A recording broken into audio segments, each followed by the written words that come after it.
Welcome to the Banker Lamp. Please enjoy the video. You begin by defining exact post locations and securing permit or clearance. Once done, snap string lines along stakes and walk the line to confirm straightness. Dig post holes or set post sleeves to the proper depth, generally 1/3 of post length plus 2 in for gravel. Make sure to use a level and batter board for alignment. You'll place the first post in a concrete base, compacting and checking plumb as you go. This sets the whole fence. You now install remaining posts, working sequentially and allowing concrete 24-48 hours to cure before load. Once cured, attach horizontal rails or panel clips to the anchored end, making sure each rail is level and at consistent height. When using chain link or mesh, unroll and fasten at one end, then walk the fence stretching with a come-along or tension bar to remove sag.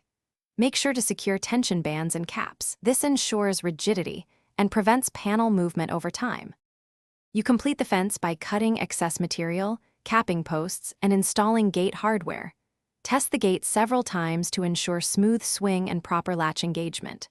Once assembled, walk the full line inspecting every fastener, post plumbness, and panel tension. Make micro adjustments with turnbuckles or by tightening bolts. If you see sagging or misalignment later, tighten tension, re-anchor loose posts, or add a diagonal brace.